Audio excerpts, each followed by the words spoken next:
রাজনৈতিক দলের প্রধান হলে নেতা হয় না, নেতা হওয়ার জন্য যোগ্যতা লাগে নেতৃত্বে। বুঝতে পেরেছেন?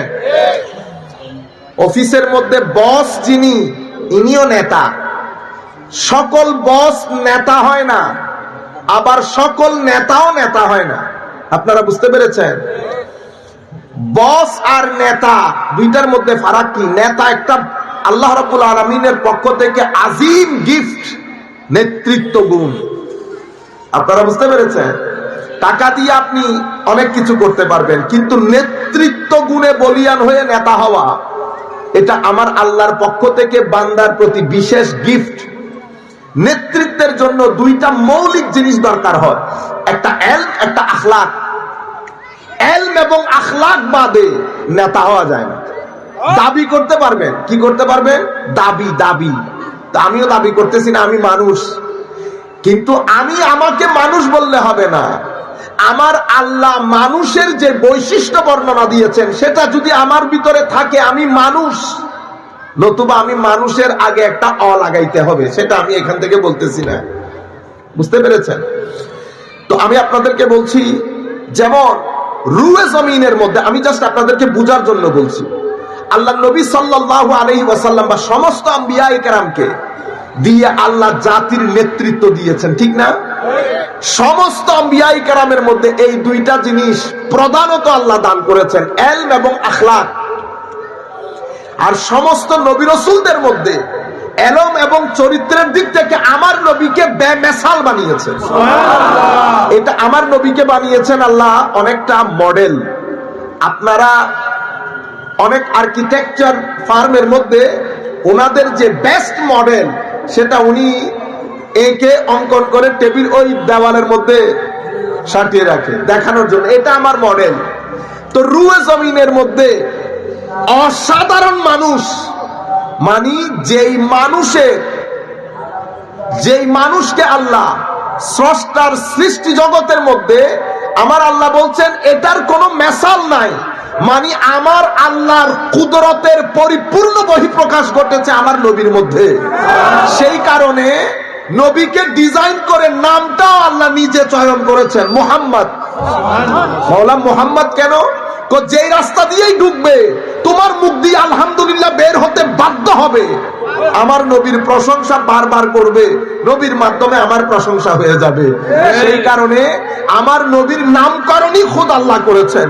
কোন দিক থেকে আল্লাহ কোনো আইব রাখেন নাই, বেআইব করেছেন।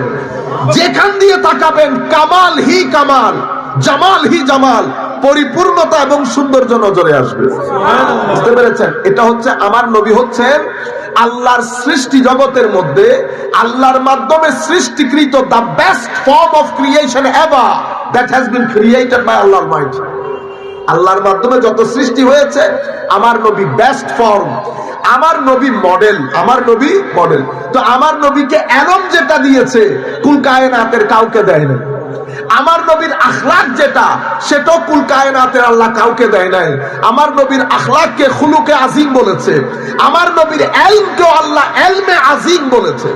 সবচেয়ে কি বলেছে? ওয়া আল্লামাকা মা লাম তাকুন ওয়া কানা ফাদলুল্লাহি আলাইকা আযীমা। এলমের দিক থেকেও আজিম, আখলাকের দিক থেকেও আজিম। মানুষ হওয়ার দিক থেকে কেমন? মানুষ হওয়ার দিক থেকে আজিম তো আজিম, মানুষ হওয়ার দিক থেকে রহমতে দো আলম, রহমতে। এটা আমার আল্লাহকে, আমার নবীকে আমার আল্লাহ এভাবে তৈরি করেছেন। তো নবীকে কিতাব যেটা দান করেছেন, আমাদের হুজুররা এখন এই যে আমি বেআইব বলতেছি, আমাদের অনেক হুজুর আছেন, ওনারা শুনলে এটা মাইন্ড করে, কেমনে বেআইব হয়। কিন্তু কোরআনকে যদি আইবদার বলি উনি আবার মাইন্ড করেন, তো কোরআনের মধ্যে আবার আইব থাকবে।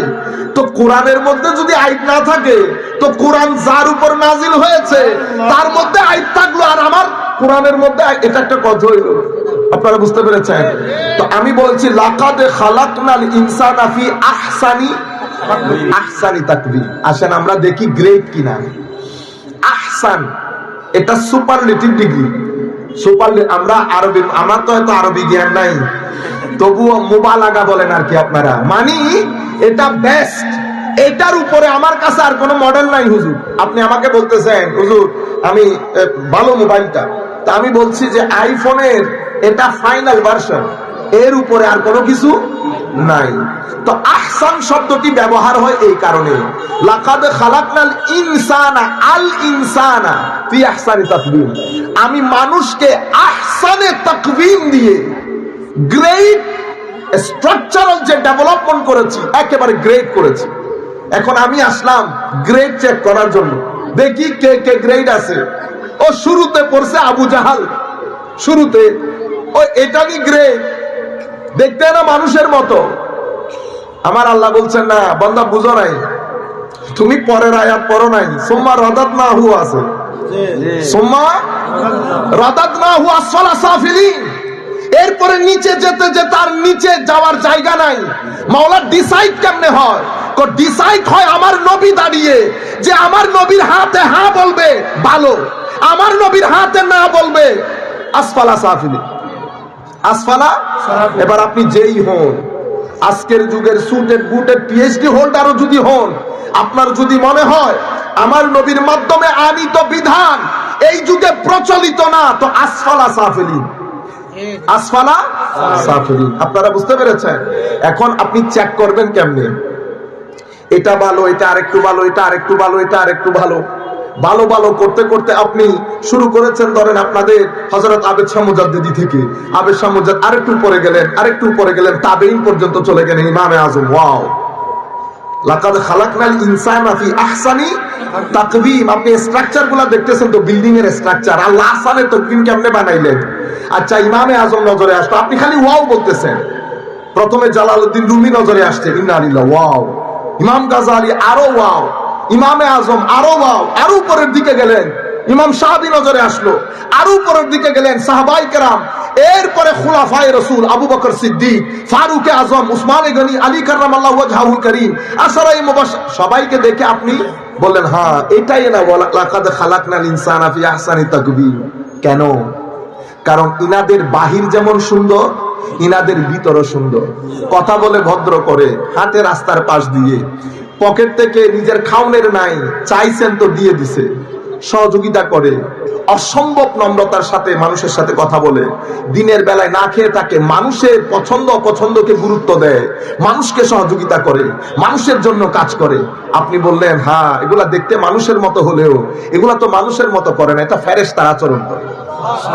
লাকাদ খালাকনাল ইনসানা ফি আহসানি তাকওয়িম। এরপরে আপনার কেন যেন ভিতরে মন চাইছে আরো ভালো হইতে পারে, হয়তো আমার আল্লাহ এই আহসানি তাকওয়িম বুঝানোর জন্য, মানে ইনসান কত উপরের হতে পারে এটা বুঝানোর জন্য আম্বিয়ায়ে কেরামকে তৈরি করেছে। যখন আপনি আম্বিয়ায়ে কেরামকে দেখলেন, এরা হচ্ছে আল্লাহর সৃষ্টির মধ্যে ইনসানকে যে বেস্ট ফর্ম করেছেন, এই বেস্ট ফর্মের বেস্ট এক্সাম্পল হচ্ছে আম্বিয়ায়ে কেরাম। ঠিক না? সমস্ত আম্বিয়ায়ে কেরাম দেখলেন, দেখার পরে আমার আল্লাহ আসল গুটিকে লুকাই রাখলেন। হায় হায়, ওই গুটির নাম কি? ওই গুটির নাম মুহাম্মদ। বান্দা তো স্যাটিসফাইড হয়ে চলে আসতেছে। ইউসুফের এক রং, মুসার আরেক রং, আদমের এক রং, ইব্রাহিমের এক রং। আদমের দিকে গেলেন সফিউল্লাহ, মুসার দিকে গেলেন কালিমুল্লাহ, ইব্রাহিমের দিকে গেলেন খালিলুল্লাহ, হযরতে ঈসার দিকে গেলেন রূহুল্লাহ, এদিকে ইসমাইলের দিকে গেলেন জবিহ। এক এক নবীর এক এক ফুলের সুগন্ধ নবীর ভিতরে। সালাতুন ইয়া রাসূলুল্লাহ আলাইকুম সালামুন ইয়া হাবিবাল্লাহ আলাইকুম। সম্মানিত ভাইরা, আপনারা যদি একটু, জানি অনেক জায়গা কম, আমার ভাইরা যারা দাঁড়িয়ে আছেন একটু বসে গেলে সুন্দর লাগে, বেটা একটু সামনে চলে আসুন, সামনে আসুন। সাল্লে আলা রাসূলিনা সাল্লে আলা মুহাম্মাদিন সাল্লে আলা হাবিবিনা সাল্লে আলা মুহাম্মাদিন। জমিন ও ज़मां तुम्हारे लिए मरहबा मकीन मकान तुम्हारे लिए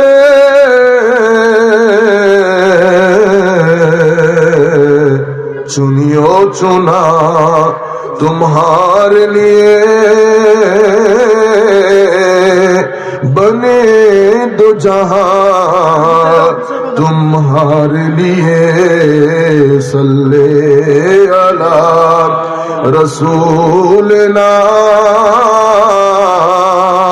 सल्ले अला मुहम्मदिन सल्ले अला हबीबना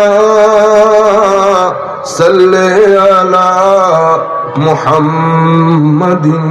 সম্মানিত উপস্থিতি, আমি বিনয়ের সাথে আপনাদেরকে অনুরোধ করব, আমরা যখন একটা বক্তব্যের ইয়ার মধ্যে থাকি, দয়া করে কোনো উঠানামা করবেন না, আওয়াজ করবেন না। আমার এটা ব্রেক হয়ে গেলে সব অন্ধকার। এখানে যদি কেউ আসে, কোনো মিনিস্টারও যদি আসে, আল্লাহর ওয়াস্তে কোনো তকবীর হবে না, কোনো ওঠানামা হবে না। যিনি আসবেন উনি বসবেন, আমি আমার সাইজ মতো করে ওনাকে মেনশন করে সম্মানিত করে ওয়েলকাম করে নেব। আর আপনারা যদি মনে করেন যে এটা করবেন, তাহলে আমি 2 সেকেন্ডও লাগবে না ওয়াখেরে দা ওয়ানা বলে, বুঝতে পেরেছেন? প্লিজ, আমি চাচ্ছি একটা সংস্কার হোক। বরবাদ করে দিয়েছি সবকিছু, ঠিক আছে? আর আপনাদের প্রতি অনুরোধ, ঠিক বলে এমনি চিল্লানি দেবেন না। আমরা কোনো রাজনৈতিক মঞ্চের মধ্যে না, আমরা একটা আদবের মজলিসের মধ্যে, দার্সগার মধ্যে আছি, কিছু শিখবো। ছাত্রের আওয়াজ যদি শিক্ষকের চেয়ে বড় হয়, তো এটা আদবের আগে একটা ব্যয় লাগাইতে হবে, এটা আপনারা লাগান। সম্মানিত উপস্থিতি, আমি যেটা বলতে চাচ্ছিলাম আপনাদেরকে, এক এক নবীর মধ্যে ফুলের এক এক রহস্য। কেউ ইউসুফের মজলিস থেকে উঠতেই পারছে না, তাকায় আছে। আল্লাহ আল্লাহ সৃষ্টি এরকম হয়? মৌলা, এটা তো দেখতে মানুষের মতোই লাগে না। দেখতেছে মানুষ, এটা মানুষের মতোই না, এটা তো আল্লাহর জানি না কোন নৈকট্য প্রাপ্ত ফেরেশতা হবে। কেউ ইব্রাহিমের মজলিসে বসতে, আল্লাহ রাব্বুল আলামিনের বন্ধুত্বের সুগন্ধি এমন ভাবে আসতেছে, কেউ ইব্রাহিমের মজলিস থেকে উঠতে পারছে না। কেউ মুসা আলাইহিস সালামের মজলিসে বসেছে, কালিমুল্লাহ হওয়ার কারণে আমার আল্লাহর সাথে কথা কথোপকথন করেছে। আল্লাহর ওই সঙ্গত, সোহবত, সংস্পর্শ, আল্লাহর সাথে বসা, কথা বলা, এই যে একটা ফিউজাত, এখান থেকে কেউ উঠতে পারছে না। এক এক ফুলের এক এক রস। যাকেই দেখছেন আল্লাহু আকবার বলছেন, যাকেই দেখছেন আল্লাহু আকবার বলছেন। আলহামদুলিল্লাহ রাব্বিল আলামিন, সমস্ত প্রশংসা আল্লাহ। মওলা, প্রশংসা কেন হয়? তো আমার সৃষ্টি যেদিকে তাকাবে তুমি আমার প্রশংসা করতে বাধ্য হবে। তুমি আসমান দেখো, জমিন দেখো, পাহাড় দেখো, পর্বত দেখো, পৃথিবীকে দেখো, আমি এভাবে সাজিয়েছি, যেদিকে তাকাবে তুমি আলহামদুলিল্লাহ আল্লাহু আকবার বলতে বাধ্য হবে। আমি পুরা সৃষ্টি জগতের মধ্যে অসাধারণ করে সৃষ্টি করেছি মানুষকে। সেই মানুষের মধ্যে কিছু মানুষকে আমি বেআইব সৃষ্টি করেছি, জাহের বাতেন এদের ভিতরে কোনো আইব রাখি নাই। এরা কারা? এরা আম্বিয়া, আমার নবীরা। এরা মানুষ, কিন্তু এদের কোনো আইব নাই। এরা হচ্ছে সৃষ্টি জগতের মধ্যে আমি আমার পছন্দ মতে বানিয়েছি এদেরকে। তবে এক এক নবীর এক এক রস, কিন্তু মানুষের মনে একটা তৃষ্ণা। আল্লাহ এমন কাউকে দেখতে চায় যার ভিতরে ইউসুফের সৌন্দর্য থাকবে, মুসা কালিমুল্লাহর কথাবার্তার ফিউজাত থাকবে, ইব্রাহিম খালিলুল্লাহর ওই বন্ধুত্বের সুগন্ধি থাকবে, আদম সফিউল্লাহর সাফার ফিউজাত থাকবে, এবং ঈসা রূহুল্লাহর রূহের সুগন্ধি থাকবে। আমার আল্লাহ পর্দা সরিয়ে স্টেজের মধ্যে আমার নবীর স্টেজে ওই পর্দা সরিয়ে কুল কায়নাতকে আমার নবীর দিদার করিয়ে দেখিয়েছেন। ইয়ে মোহাম্মদ হে, ইয়ে এটাই মোহাম্মদ সাল্লাল্লাহু আলাইহি ওয়াসাল্লাম। মানুষ দেখে যেদিক থেকে তাকায়, যেদিক দিয়ে তাকায়, কেউ উঠতে চায় না, কেউ উঠতে চায় না। সাহাবায়ে কেরামের অবস্থা এমন হয়েছে, রাতের বেলা আমার নবীর ঘরের মধ্যে খাদ্য গ্রহণ করে ডিনার করে সাহাবায়ে কেরাম উঠতে চাইতেন না আমার নবীর দরবার থেকে। কিসে যেন টেনে রাখতো সাহাবায়ে কেরামকে। আমার নবীও বলতে পারতেন না যে হয়েছে, এবার চলে যাও, আমি একটু শুইতে হবে, রাতে উঠতে হবে তাহাজ্জুদের জন্য। আমার আল্লাহ কোরআনের আয়াত নাজিল করেছেন। শান দেখেন, ইনসানের শান। আপনি আমার মতো তোমার মতো বলতেছেন, শান দেখেন। আমার নবীর মনের ভিতরে একটা চাওয়া ছিল যে সাহাবায়ে কেরাম চলে যাক। আমার নবী লজ্জার কারণে মুখে বলতে পারছে না। আমার নবীর মনের দিকে তাকিয়ে আল্লাহ বলছেন, হাবিব আপনাকে বলতে হবে না, আমি বলতেছি, এই তোমরা চলে যাও। দেখছেন নি অবস্থা? আমার সাহাবায়ে কেরাম, আমার নবী, তোমরা খাদ্য গ্রহণ করার পরে আমার নবীর দরবারে বেশিক্ষণ বসে থাকিও না। নবী লজ্জাবোধ করে তোমাদেরকে বলতে পারে না। আমি আল্লাহ হক বলার ক্ষেত্রে আমি কোনো লজ্জাবোধ করি না। খাওয়া দাওয়া শেষ হয়েছে, অতঃপর তোমরা প্রস্থান করো, যার যার ঘরে চলে যাও। এই হচ্ছে আমার নবী সাল্লাল্লাহু আলাইহি। এটা হচ্ছে ইনসান, ইনসানের মাকাম। দেখেন আল্লাহ এই ইনসানের মাকামকে পৃথিবীবাসীকে বুঝানোর জন্য, মানে ইনসান সর্বশ্রেষ্ঠ কেন, এটা বুঝানোর জন্য আল্লাহ মেরাজের ব্যবস্থা করেছেন। মেরাজের মধ্যে আমার নবী সাল্লাল্লাহু আলাইহি ওয়াসাল্লাম, আপনি দেখেন সফর শুরু হয়েছে। সফর শুরু হতে হতে আমার নবী সিদরাতুল মুনতাহা পৌঁছেছেন। সিদরাতুল মুনতাহা লামাকানের মধ্যে পৌঁছে কুল কায়নাত নিচে রয়ে গেল, কুল সৃষ্টি জগৎ নিচে রয়ে গেল, ইনসানে কামেল উপরে চলে গেলেন, রয়ে গেছে ফেরেশতা। হায় হায়, আমার নবী আরো উপরে যাচ্ছেন জিবরিল আমিন সাথে। অতঃপর একটা জায়গা এমন আসলো, জিবরিল আমিনও দাঁড়িয়ে যেতে বাধ্য হয়েছে। এখন ইনসানে কামেল এমন সৃষ্টির এমন একটা পয়েন্টে গিয়ে পৌঁছেছে, ইনসানে কামেল এবং জিবরিল, একজন নূরানী, আরেকজন আল্লাহ পাক জানে আমার নবীর হাকিকতকে আল্লাহ কি দিয়ে বানিয়েছেন। আমরা তো এখানে নূর বশর নিয়ে কত মারামারি। নূর বশর এটা এক জায়গায় রাখেন, হাকিকতে মুহাম্মদীকে আল্লাহ কি দিয়ে ডিজাইন করেছেন এটা আমার আল্লাহ জানেন আর আমার রাসূল জানেন সাল্লাল্লাহু আলাইহি ওয়াসাল্লাম। নূরানী ফেরেশতাদের সরদার হযরতে জিবরিল আমিন ওই পয়েন্টে দাঁড়িয়ে, আমার নবী ইনসানে কামেল ওই পয়েন্টে দাঁড়িয়ে, কুল কায়নাত তাকিয়ে আছে। কে যায়? নূর ফেরেশতারা, নূরি ফেরেশতাদের সরদার আগে যাচ্ছে না ইনসানে কামেল বশরিয়তের রিপ্রেজেন্টেটিভ আগে যাচ্ছে? আমার নবী গুড বাই দিয়ে আগে যাচ্ছেন, নূরি ফেরেশতা দাঁড়িয়ে আছে। ইনসানে কামেল সামনের দিকে, কুল কায়নাত পিছন দিকে তাকিয়ে আছে। ইনসানে কামেল সামনের দিকে গিয়ে আল্লাহ কুদরতি এমন জায়গায় পৌঁছেছে, কসুম্মা দানা ফাতাদাল্লা ফাকানা কাবা কাউসাইনি আও আদনা। কোন পয়েন্টের মধ্যে আমার নবীকে আল্লাহ নিয়ে গেছেন আল্লাহ ভালো জানেন আর আল্লাহর রাসূল ভালো জানেন। ইনসানে কামেল, লাকাদ খালাকনাল ইনসানা ফি আহসানি তাকওয়িম। ইনসান যখন তার পরিপূর্ণ শক্তিকে ব্যবহার করে, কোন ইনসান তার পরিপূর্ণ শক্তি ব্যবহার করতে পারে না। যারা ব্যবহার করেছে সৃষ্টি জগতের মধ্যে, তারা আসমানে উঠেছে। মাওলায়ে রুম থেকে শুরু করে, শামস তাবরেজ থেকে শুরু করে, শাহজালাল ইয়ামানি থেকে শুরু করে, আমাদের সমস্ত আউলিয়ায়ে কেরামের পরে উপরের দিকে যারা আল্লাহ কর্তৃক পাওয়া শক্তির ব্যবহার করেছেন, যেই যতটুকুন ব্যবহার করেছেন সেই ততটুকুন উপরে উঠেছেন। সৃষ্টি জগতের মধ্যে আমার আল্লাহ আহসানি তাকওয়িম, তো আহসানি তাকওয়িম বেস্ট ফর্ম, অনেক শক্তি দিয়ে আল্লাহ মানুষকে বানিয়েছেন। ইনসানিয়তের মধ্যে, মানুষদের মধ্যে মানুষকে দেওয়া শক্তির, সমস্ত শক্তির সর্বোচ্চ ব্যবহার করেছেন আমার নবী সাল্লাল্লাহু আলাইহি ওয়াসাল্লাম। এই শক্তির ব্যবহার করে আমার নবী কোথায় পৌঁছেছে? সুম্মা দানা ফাতাদাল্লা ফাকানা কাবা কাউসাইনি আও আদনা। এবার আপনি চিন্তা করে দেখেন তো ইনসানকে আল্লাহ কি পরিমাণ শক্তি দান করেছেন। আমরা যারা কলেজ বিশ্ববিদ্যালয়ে পড়ি, আমরা যেহেতু এই কথাগুলো এতক্ষণ পর্যন্ত যেগুলা বলেছি তাদের কাছে সেগুলা ট্রেডিশনাল কথা, আপিল করে না। সায়েন্টিফিক মাইন্ড তো আপিল করে না, আপনারা বুঝতে পেরেছেন?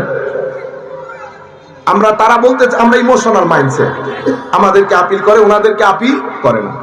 এখন দেখেন এই ইনসানে কামেল, আপনি বিজ্ঞানের কোন যন্ত্র বানিয়ে পুরা বিশ্ববিদ্যালয়ে যদি ঢেলেও দেন, আপনি কোন দেশ থেকে ক্রাইম রেট কমাইতে পারবেন না। কোন দেশ থেকে ক্রাইম রেট কোন দেশ থেকে ডিভোর্স রেট, শাহজালাল বিশ্ববিদ্যালয়, ঢাকা বিশ্ববিদ্যালয়, অক্সফোর্ড, ক্যামব্রিজ, হার্ভার্ড, সব বিশ্ববিদ্যালয় যদি একসাথে হয়ে যায় যে আসেন আমরা বাংলাদেশ থেকে ডিভোর্স রেট কমাবো, কমাইতে পারবে না। আপনি নাসাকে যদি বলেন, নাসাকে যে একটা কাজ করেন 10 দিনের জন্য আপনাকে বাংলাদেশে ভাড়া নিয়ে যায়, আপনি 10 দিন বাংলাদেশে বসে কাজ করবেন যেন বাংলাদেশের মধ্যে ছেলে মেয়েরা মা বাবার অবাধ্য না হয়, বুঝতে পেরেছেন? অথবা আমাদের দেশের লোকজন যেন নিজের টাকা পয়সা মানুষের জন্য খরচ করে, আপনি দয়া করে একটু আমাদের দেশে 10 দিনের জন্য আসেন, হবে? তাইলে বোঝা গেল কি?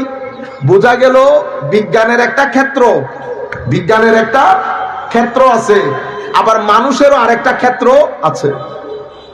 দেখেন, পৃথিবীর সমস্ত বিশ্ববিদ্যালয় মিলে কাজ যেটা করতে পারে নাই, সেটা আমার নবীর একজন আদনা গুলাম 10 বছরে করে ফেলেছে। আপনি এই যে খানেকা গুলা আছে, খানেকা আছে না? দেখেন, আমরা যখন এই কথাগুলা বলি আমাদের ছেলেরা তখন অন্যদিকে চলে যায়। আমি যখন খানেকা বলবো আপনি অবশ্যই এখান থেকে বন্ডামি মাথা থেকে সরাই ফেলবেন, ঠিক আছে? সব জায়গার মধ্যে বন্ডামি আছে, নাই? আমাদের দেশে মিষ্টির দোকানের মধ্যে বন্ডামি নেই? মিষ্টির দোকানগুলো বাইরে থেকে দেখতে কত সুন্দর না? হ্যাঁ, ভিতরে সুন্দর, ভিতরে সুন্দর আছে। দেখেন, আপনি বন্ডামিটা, আমরা এখন কথাগুলো বলি আমাদের ছেলেরা ভয় পায় কেন? বন্ডামি এত বেশি ছেয়ে গেছে সব জায়গায়, সব ক্ষেত্রে, শিক্ষক বলেন, বক্তা বলেন, সব জায়গার মধ্যে আছে। আপনি এগুলা পুটি আসায় এগুলো একসাথে রাখেন। আমি আপনাদেরকে বলতে চাচ্ছি, মৌলিক কাজ, খানেকার একটা দায়িত্ব, মাদ্রাসার একটা দায়িত্ব, বিশ্ববিদ্যালয়ের একটা দায়িত্ব। আপনি কোন দায়িত্বকে আন্ডার এস্টিমেট করতে পারবেন না। একটা জাতির জন্য কি কি দরকার? মানুষগুলো শিক্ষিত হওয়া দরকার, মানুষগুলো ভালো হওয়া দরকার। ভালো না শিক্ষিত জাতি কখনো সভ্য হবে না, বিল্ডিং পাকা হবে। আপনারা বুঝতে পেরেছেন? কোন জাতির মানুষ ভালো শিক্ষিত, কিন্তু সেই জাতির মধ্যে জাতিকে আধ্যাত্মিকভাবে, স্পিরিচুয়ালি, রুহানি ভাবে তরবিয়ত দেওয়ার জন্য কোনো গাইড বা মুরব্বী বা টুরিস্ট গাইড নাই। সেই জাতি ভালো, সত্য কথা বলে, মিথ্যা বলে না। সেই জাতির মুআমালা সুন্দর, সেই জাতির মধ্যে চরিত্র আছে। দুইটা জিনিস মিলে সেই জাতির ছেলেগুলা থেকে ডিপ্রেশন, হতাশা এবং বিভিন্ন ধরনের ক্রাইম এগুলা কমাইতে পারবে না। আপনি সমস্ত আইন যদি একসাথেও করতে পারবে না। কেন? আল্লাহ মানুষের সেট করার সময় বড় আজীব করে করেছেন। সেট প্রত্যেক সেট জন্য চোখের যেমন ডাক্তার দরকার হয়, কানের যেমন ডাক্তার দরকার হয়, অনুরূপ ভাবে আপনার এটারও ডাক্তার দরকার হয়। মনের একটা ডাক্তার, হার্টের আর একটা ডাক্তার।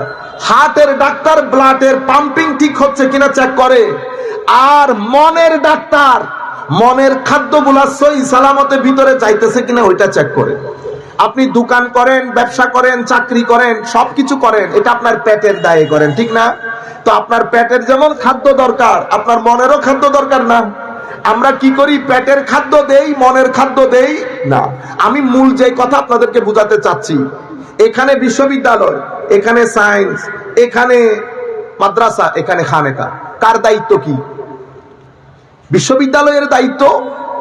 বর্তমান যেই যুগে আমরা বসবাস করছি, আধুনিক যুগ, এখানে science, engineering, economics, policies, finance অনেক কিছু ডেভেলপ করেছে। আপনি এগুলা নিয়ে গবেষণা করবেন, গবেষণা করে করে আমাকে বুঝাবেন যে এখানে লাভ বেশি। এখানে আপনার আলটিমেট গোল কি? আলটিমেট গোল হচ্ছে টাকা কেমনে বেশি বানাবেন। এই টাকা কেমনে বেশি। আপনি আমাদের ছেলেগুলাকে যদি জিজ্ঞেস করেন বিশ্ববিদ্যালয়ে কেন যাও, একদম এক বাক্যে উত্তর দিয়ে দেবে, হুজুর একটা ভালো চাকরি দরকার। একটা ভালো চাকরি দিয়ে কি করবেন? টাকা বেশি আসবে। আমাদের ছেলেদেরকে বলাই হয় নাই, এই তরবিয়ত আমাদেরকে কোন নাটক সিনেমায় পর্যন্ত দিচ্ছে না। পাগল হয়ে গেছে আমাদের লোকজন। আরে বেটা, জাতিকে শিখা যে জাতির পরিবর্তনের জন্য, শান্তির জন্য শুধু টাকা দিয়ে হয় না, আর একটা জিনিসের দরকার আছে। আগে এক সময়কালে আমাদের নাটকগুলোর মধ্যে একটা মেসেজ থাকতো। এখন দুনিয়ার লট বল সব একসাথে হয়েছে শুধু টাকা গুনার জন্য। আরে বেটা তুই না 10 বিয়ে 12 বিয়ে করবি, আমাদের সাধারণ মুসলমানের একটা বেটা নৈতিকতা আছে না, ওরা পারবে এই কাজ করতে। আপনারা বুঝতে পারতেছেন? আমি চাই আপনারা মিলে সবাই হাতে হাত রেখে এই মেসেজগুলা সাধারণ মানুষের মধ্যে দেই। মানুষকে শুধু খাদ্য দিলে হয় না, ও মানুষ কেন হাইওয়ানকেও খাদ্য দিলে হয় না, তাকেও একটু ঘর থেকে বের করে দুনিয়া দেখাইতে হয়। দুনিয়া দেখাইতে মানুষকে আপনি শুধু খাদ্য দিলে মানুষের সমাজের মধ্যে সভ্যতা প্রতিষ্ঠা হয় না। মানুষের আরো একটা জিনিস দরকার। আমি আপনাদেরকে বলতে চাচ্ছি, পুরো শিক্ষা ব্যবস্থার মাধ্যমে আপনি টাকা কামানো শিখাচ্ছেন, কিন্তু মানুষের মন বলে একটা কথা আছে, সেই মনের ভালো লাগা আছে, মন্দ লাগা আছে। সেই মনের জন্য কিছু খাদ্যের দরকার আছে। সেই মন কি চায়? সেই মন সৌন্দর্য দেখতে চায়। সেই মনকে যখন আপনি পাহাড়ে নিয়ে যাবেন, সমুদ্রে নিয়ে যাবেন, আপনি যখন তাকে দুনিয়া দেখাবেন, আল্লাহর আয়াত, আমার আল্লাহ কি বলেছেন? আয়াতে ইলাহি ওয়া মিন আয়াতিহি খালাকাস সামাওয়াতি ওয়াল আরদি মিন আয়াতি আন খালাকা লাকুম মিন আনফুসিকুম আজওয়াজা ওয়া মিন আয়াতিহি ইখতিলাফিল লাইলি ওয়ান নাহার, দিন রাতের পরিবর্তন, আসমান জমিনের সৃষ্টি, স্বামী স্ত্রী, এগুলো আয়াত ইলাহি। আপনি যখন সমুদ্রের দিকে তাকিয়ে থাকবেন, দেখবেন দেখছেন চোখে, ভালো লাগছে মনে। আপনি যখন 10 টাকা কারো হাতে দিয়ে সহযোগিতা করবেন, দিয়েছেন হাতে, ভালো লাগে কোথায়? মনে। আপনি যদি কোনো জায়গা থেকে একেবারে 100 তরকারি দিয়ে ভাতও খান, এটা একটা জিনিস, আপনার পেট খাদ্য বস গেছে গা। কিন্তু আপনি যদি 2000 টাকা একটা গরিবের হাতে দেন, দেখবেন কেমন যেন একটা আরাম লাগছে। তাইলে বোঝা যাচ্ছে মনের খাদ্য পেটের খাদ্যের চেয়ে ভিন্ন। মনের খাদ্য পেটের খাদ্যের চেয়ে, মন কি চায়? মন চায় যিনি মনের মালিক, ওই মালিকের সাথে যেন তার সম্পর্ক থাকে। কেন? কারণ মনের খাদ্য আসে মনের মালিকের কাছ থেকে। আপনি যখন মনের মালিক থেকে মনকে ডিসকানেক্টেড করবেন, মন প্রটেস্ট করা শুরু করবে, প্রতিবাদ করবে। মন যদি প্রতিবাদ করে, মনে রাখবেন পেটের অসুখে ওষুধ খাইলে চলে যায়, মনের অসুখে কোনো অসুখ, মনের অসুখে কোনো ওষুধ নাই। আছে ওই ঘুমের ওষুধ খেয়ে শুয়ে থাকবেন, ঘুমের ওষুধ খেয়ে শুয়ে থাকবেন। এই সিম্পল জিনিসটা আমরা বুঝাইতে পারতেছি না মানুষকে। টাকার পেছনে আমাদের ছেলেরা, তাদের ওয়ান এন্ড অনলি গোল, যেই কোনোভাবে টাকা ইনকাম করা দরকার। সেটা গর্ত থেকে হোক, সেটা নালা থেকে হোক, বাস তাদের টাকা দরকার। তারা ভুলেই গেছে সব টাকা টাকা নয়। এখন করবেন কি? আমি আমার ছেলেদেরকে বলছি, বিশেষ করে মনে রাখবেন, আপনার হায়াত, সবার হায়াত, হায়াত এটা সবার জীবন। কিন্তু আমরা বলি না আল্লাহ আমাকে হায়াতের তৈয়বা নসিব করেন, বলি না? হুজুর একটু হায়াতের তৈয়বার জন্য দোয়া করেন। তাইলে তো আপনি চাচ্ছেন আপনার হায়াত হায়াতের তৈয়বা হোক, হায়াতে তৈয়বা। আপনি শুধু লাইফ চাচ্ছেন না তো, ইউ আস্কিং ফর দোয়া। কেন? কারণ আপনি চাচ্ছেন to make your life a good life. এখন গুড জিনিসটা কি? টাকা বেশি থাকা, এটাও গুড, পার্ট অফ গুড। কিন্তু গুড লাইফ মানে হচ্ছে হ্যাপি লাইফ। হ্যাপি লাইফ মানে হচ্ছে স্থির জীবন, শান্তিময় জীবন।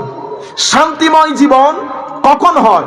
যখন আপনার শরীরের সমস্ত পার্ট একসাথে কাজ করবে এবং মূল ভূমিকা মনের থাকবে। সুখী জীবন কেমনে হয়? তো সুখী জীবন হওয়ার জন্য আপনার শরীরকে আল্লাহ যে পার্ট পার্ট করেছে, আকল দিয়েছে, মন দিয়েছে, যেটাকে আমরা কলব বলি, আপনাকে পেট দিয়েছে, সব ডিভাইস যখন, ডিপার্টমেন্ট যখন একসাথে কাজ করবে, কার নেতৃত্বে করবে? মনের নেতৃত্বে। নতুবা সুখী জীবন নসিব হয় না। তো সুখী জীবনের জন্য টাকা দরকার, কিন্তু শুধু টাকা দিয়ে সুখী জীবন হয় না। আমার নবী সেই কারণে ইনসানের কামেল, তো আমার নবী এসে আমাদেরকে শিখিয়েছে সুখী জীবন কেমনে প্রতিষ্ঠা করে। আমার নবী যখন মক্কার জমিনে কাজ শুরু করেছে, আমার সাহাবায়ে কেরাম তো, আমার নবীর ঘরে রান্নাঘরে আগুনই জ্বলতো না 1-2 দিন। বুঝতে পেরেছেন? তাহলে এত সুখ কোত্থেকে? আমার নবী শিখিয়েছেন কি? বান্দা, তোমার সাথে 2 ধরনের সম্পর্ক, 2 ধরনের দায়িত্ব তোমাকে পালন করতে হবে। একটা দায়িত্ব যিনি তোমাকে সৃষ্টি করেছেন ওনার প্রতি, আর একটা দায়িত্ব তুমি যেই সমাজে বসবাস করো তাদের প্রতি। আপনি যদি এই দুই দায়িত্ব ইগনোর করেন, আপনার এখান থেকে শান্তি খতম হয়ে যাবে। হায়াতে তৈয়বা যখন 10,000 আলেমও যদি একসাথে দোয়া করে হায়াতে তৈয়বার জন্য, নসিব হবে না। কেন? কারণ আমার আল্লাহর একটা নির্দিষ্ট গ্রামার আছে আপনার হায়াতকে হায়াতে তৈয়বা করার জন্য। কোরআন শরীফের আয়াতের মধ্যে আল্লাহ বলেছেন, মান আমিলা সালিহাম মিন যাকারিন আও উনসা ওয়া হুয়া মুমিন ফালানুহইয়ান্নাহু হায়াতান তাইয়্যিবা। তাহলে হায়াতে তৈয়বার জন্য আমার আল্লাহর সুন্নত হচ্ছে ঈমান এবং আমল লাগবে, ঈমান এবং আমল লাগবে। তাইলে হায়াতে তৈয়বা, দোয়া সবকিছু ঠিক থাকবে যদি আপনি মূল ঠিক রাখেন, যদি আপনি মূল ঠিক রাখেন। এখন আমার নবী সাল্লাল্লাহু আলাইহি ওয়াসাল্লাম আমাদেরকে বলছেন আল্লাহর প্রতি দায়িত্ব। কি দায়িত্ব? মনের যিনি স্রষ্টা, মনের যিনি স্রষ্টা, উনি মনকে যেই উদ্দেশ্যে বানিয়েছেন, আপনি যতক্ষণ পর্যন্ত সেই উদ্দেশ্যের মধ্যে না থাকবেন, মনের মধ্যে আপনি শান্তি দিতে পারবেন না। মনে রাখবেন, শান্তি ব্রেইনে থাকে না, শান্তি মনের মধ্যে থাকে। ব্রেইন চিন্তা করে, মুখ ডেলিভারি দেয়, চোখ দেখে, মন হায় হায় শান্তির গোডাউন, শান্তির গোডাউন। আবার মন থেকে যদি শান্তি দূরীভূত করে দেন তো মন অশান্তির গোডাউন হয়। মন যখন অশান্তির গোডাউন হয়, পৃথিবীতে কোনো মানুষ অথবা কেউ কেউ ক্ষুধায় আত্মহত্যা করার সংখ্যা অনেক কম। মানুষ আত্মহত্যা করে কিসের ক্ষুধায়? মনের ক্ষুধায়। আমাদের উন্নতি, টাকা পয়সা, রাস্তাঘাট, বিল্ডিং যত বাড়ছে, আমাদের দুইটা জিনিস হু হু করে বেড়ে যাচ্ছে, একটা আত্মহত্যা আর একটা ডিভোর্স। আপনারা বুঝতে পারছেন কেন বাড়লো? মৌলা, আমি আল্লাহর সৃষ্টি, আমার মালিক হচ্ছেন কুল কায়নাতের স্রষ্টা। কুল কায়নাতের স্রষ্টার বান্দা হয়ে আমি এখানে তো নিরাশ হওয়ার কথা না। আমার আল্লাহ আমাকে নৈরাশ্য থেকে বাঁচানোর জন্য প্রত্যেক রাতে আমার আল্লাহ বান্দাকে জিজ্ঞেস করে, বান্দা কোনো অসুবিধা হইলে বলিস, আমার কোনো অসুবিধা হইলে বলিস, রোগ শোক থাকলেও বলিস, আর বেশি অসুবিধা হয়ে গেলে আমার কদমে সিজদা দিয়ে থাকিস। আমি ওয়াদা দিচ্ছি, সিজদা দিবি, আমি তোর সমস্যা দূরীভূত করে দেব। হাত্তা সুদ্দা ফকরা। আমরা সমস্যা নিয়ে ধারে ধারে করি, ধারে ধারে করি। আল্লাহর দরবারে আসি, কেউ আমরা বুকে হাত দিয়ে বলতে পারবো কোনদিন আমরা হঠাৎ করে রাতে উঠে কোরআন শরীফ পড়তে ইচ্ছে করে একটু দুইটা আয়াত পড়ি আমার আল্লাহ? কেউ? আমি সহ, আমি আবার বুঝবো নি কোন পুকুরের মাছ। ফিলিংস গুলো কেন? কারণ আমাদের আল্লাহর উপর বিশ্বাসটা আছে কিন্তু টান খতম হয়ে গেছে। আপনি যখন আল্লাহর প্রতি আপনার টান তৈরি হবে, মনে রাখবেন আমার আল্লাহ আপনার প্রতি টান অনুভব করতেছে। এটা কখনো এক পক্ষ থেকে হয় না, এটা কখনো এক পক্ষ থেকে হয় না। দুনিয়া আল্লাহ আমাদের জন্য সৃষ্টি করেছে, দুনিয়া আল্লাহ আমাদের জন্য সৃষ্টি করেছে, এবং এই আল্লাহ আবার প্রত্যেকদিন আমাকে জিজ্ঞেস করতে আসেন, ঠিক আছে নি, শরীর ঠিক আছে নি, টাকা পয়সার দরকার আছে নি? কেউ জিগায় কাউরে? এই ফিলিংসটা আপনাদের ভিতরে, আমি মুরব্বীদেরকে বলছি না, আমি আমার বয়স, আমার চেয়ে কম বয়স যারা আছে, এই ফিলিংস গুলা খতম হয়ে গেছে। যদি টাকা দিয়ে শান্তি আসতো, তাইলে আমেরিকাতে অশান্তির কোনো কারণ ছিল? ইংল্যান্ড আমেরিকাতে অশান্তির কোনো কারণ ছিল? আমাদের দেশে যাদের টাকা বেশি তারা তো বেশি সুখী হইতো, ঠিক না? ঘটনা কিন্তু উল্টা, ঘটনা কিন্তু উল্টা। মনে রাখবেন, এটা আমার আল্লাহর ধরতি। আমার নবীর দিন ছেড়ে দেবেন, ভিতর থেকে শান্তি চলে যাবে। আমার নবীর দিনকে যত ইগনোর করবেন, তত আপনার জীবনে অশান্তি এবং ঘোর অন্ধকার নেমে আসবে। ঘোর অন্ধকার। যারা বুঝার বুঝে গেছে, যারা বুঝার বুঝে গেছে। এখানে সব মুখোশ পড়া। আপনি কাপড় চোপড় দেখে মনে করেন হাই খোদা, আল্লাহ জানে ভিতরে কত কিছু। ভিতরে কিছুই নাই, সদরঘাট। ভিতরে সদরঘাট। আমি ছেলেদেরকে বলছি, অনেক টাকা না, আল্লাহর দরবারে দোয়া করবেন, আল্লাহ যেন জীবনকে বরকতমণ্ডিত করেন, আল্লাহ যেন আপনার জীবনকে শান্ত করেন। এই আপিল করবেন আল্লাহর দরবারে। কারণ আমরা যারা জীবন শুরু করেছি, জীবন পড়ে আছে এখনো। আমি পুরো একটা প্রসেস পরীক্ষার মধ্য দিয়ে যাব। আমি যেই রাস্তা দিয়ে হাঁটছি, সেই রাস্তার মধ্যে কাচের বোতল ভাঙা পড়া আছে, সাপ আছে, বিচ্ছু আছে, সেখানে বাঘ আছে, সিংহ আছে, সেখানে দ্বন্দ্বলত পড়ে আছে। এটা দুনিয়া। আমার আল্লাহ বলছেন, আমি দুনিয়াকে এভাবে সাজিয়েছি, যুয়িনা লিন-নাসি হুব্বুশ শাহওয়াত মিনান নিসা ওয়াল বানিন ওয়াল কানাতিরিল মুকান্তারা ইলা আখিরিল আয়া। আমাকে আল্লাহ বলছেন এই রাস্তা দিয়ে তোকে হেঁটে যেতে হবে বান্দা। মাওলা আমি কেমনে হেঁটে যাব? তুই হেঁটে যাবি, আমি তোর জন্য মানুষ বানিয়ে রেখেছি। কারা মৌলা? হয় নবী থাকবে, অত সিদ্দিক থাকবে, ওই শহীদ থাকবে। যদি কেউ না থাকে, আমার বান্দার আউলিয়াই কেরাম, আমার বন্ধুরা থাকবে তোকে রাস্তার দিশা দেওয়ার জন্য। আমাকে আল্লাহ একা ছেড়ে দেন নাই। ইহদিনাস সিরাতাল মুস্তাকিম, আমি আল্লাহকে বলছি, কারণ এই ভাঙা চোরা রাস্তা, ঘুটঘুটে অন্ধকার আমার সামনে, আমাকে ক্রস করতে হচ্ছে।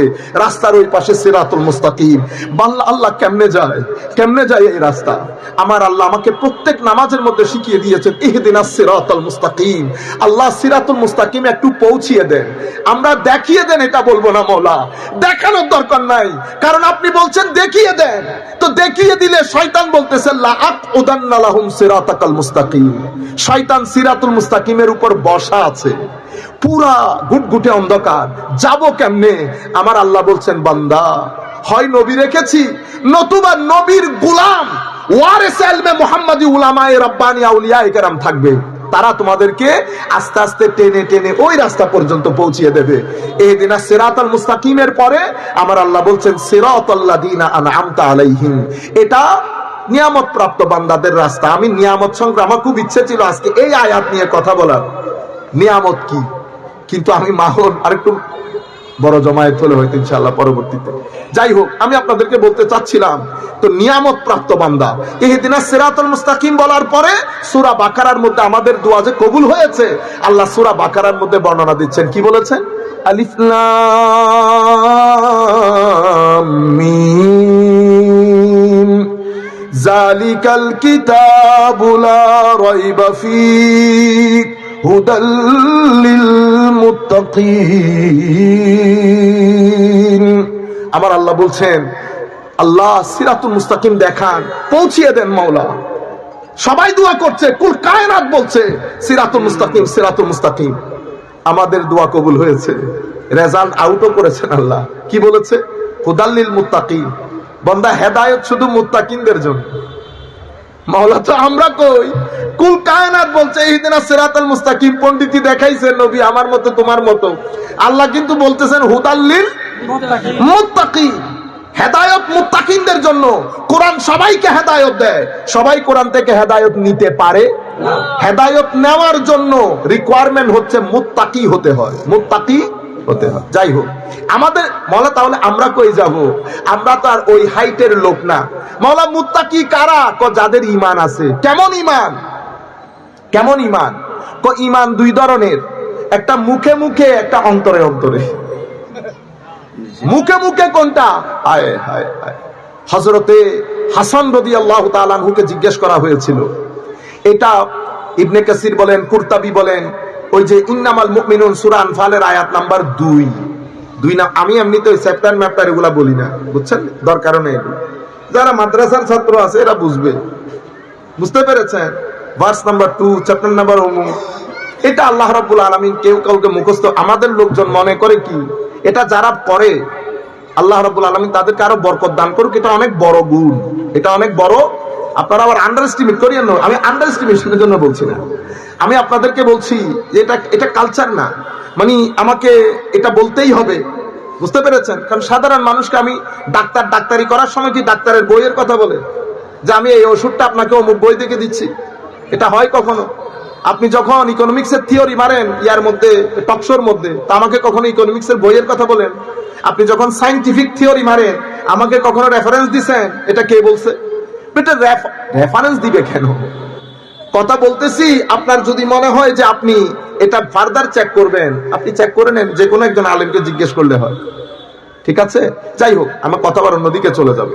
আমি আপনাদেরকে বলতে চাচ্ছি, তো এই আয়াতের ব্যাখ্যায় হযরতে হাসানকে জিজ্ঞেস করছে, হুজুর আনতা মুমিন, হুজুর আপনি কি মুমিন? দেখছেন নি অবস্থা, কাকে জিজ্ঞেস করে? হযরতে হাসান রাদিয়াল্লাহু তাআলা। আমাদের মতো লোক হলে তো লাফ দিয়ে উঠতো, কেন? আমাদের তো আদব কায়দা নাই, বুঝছেন না? আমরা এমনিতে অনেক ভালো, মিনিট যাইতে পারে না যে আমাদের মেজাজ খারাপ হয় তখন আমাদের আসল সুরত নজরে আসে। আহসানি তাকওয়িম যারা বেস্ট, বেটার, গুড, তারা এই 2 মিনিটের মধ্যে লাঠি নিয়ে দৌড় দেয় না, বুঝতে পেরেছেন? কারণ মানুষের ভিতরে ওই যে সুম্মা রাদাতনাহু আসফালা সাফিলিন, মানুষের ভিতরে দুইটা সৌন্দর্য আল্লাহ দান করেছেন। একটা আমার আল্লাহর পক্ষ থেকে বিশেষ নূর, যেই নূরের মাধ্যমে আমাদের ভিতরে জীবন সঞ্চারিত হয়েছে। আর একটা নফস, নফস শয়তানের রিপ্রেজেন্টেশন, রূহ আলমে বালা ঊর্ধ্ব জগতের রিপ্রেজেন্টেশন।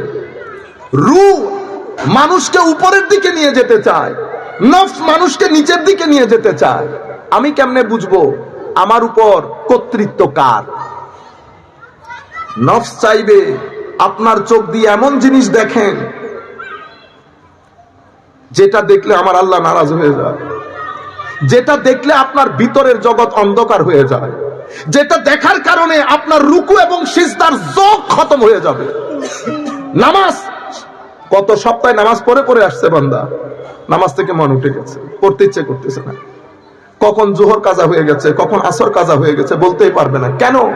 নিশ্চয়ই কোনো একজন সঙ্গে এমন একটা সুহবতের মধ্যে আপনি বসেছেন, যেই ব্যক্তি ভিতরে শয়তানের অন্ধকার লালন করে, তার সংস্পর্শ আপনার ভিতরের জগৎকে উজাড় করে দিয়েছে।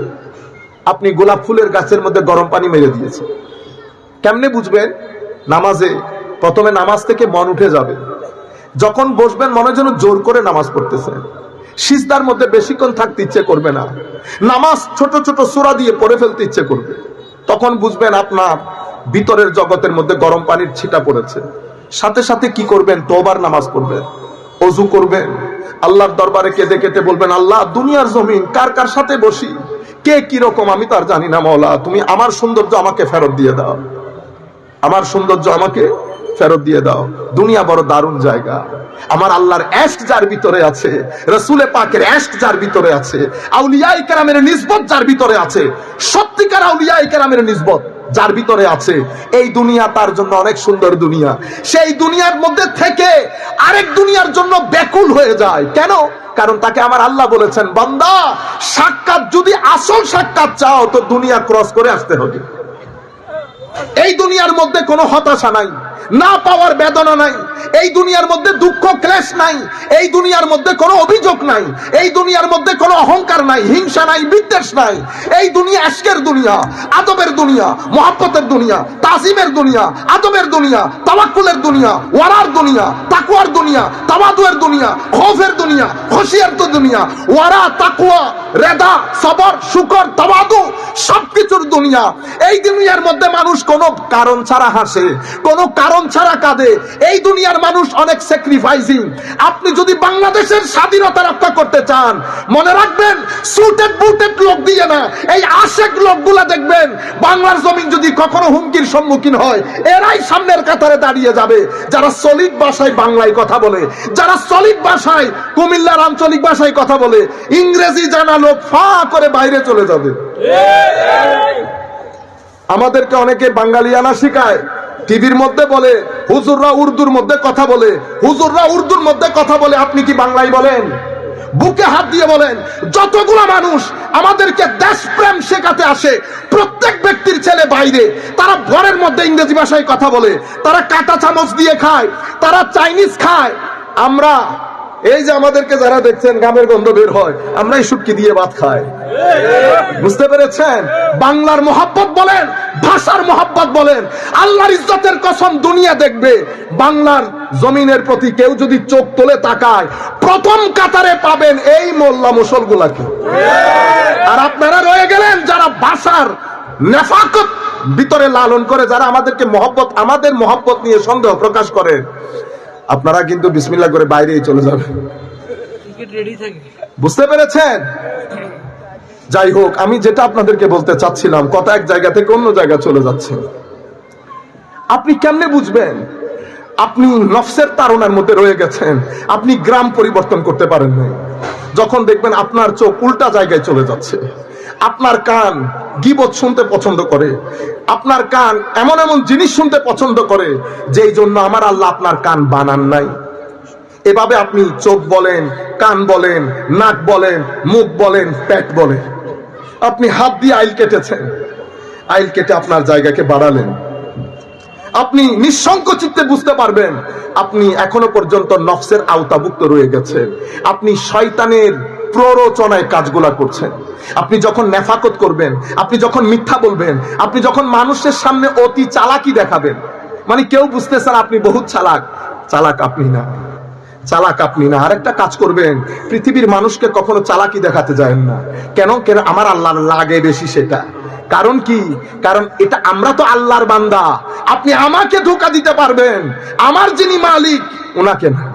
এজন্য মানুষের গায়ে কখনো হাত তুলবেন না, মানুষকে কখনো ধাক্কা দিয়ে কথা বলবেন না, মানুষকে কখনো এমনে করে তাকাই। হ্যাঁ, রাগ উঠে, রাগ উঠে, যখন রাগ উঠবে। আর আমরা যারা বর্তমানে এখানে আছি, এটা সহজ না। আমরা আস্তে আস্তে করবো, আল্লাহর দরবারে তৌফিক চাইবো। বুঝতে পেরেছেন? ধৈর্য, সবর। যেই জাতির মধ্যে ধৈর্য বেশি সেই জাতি সভ্য বেশি, যেই জাতির মধ্যে ধৈর্য কম সেই জাতির মধ্যে সভ্যতা কম।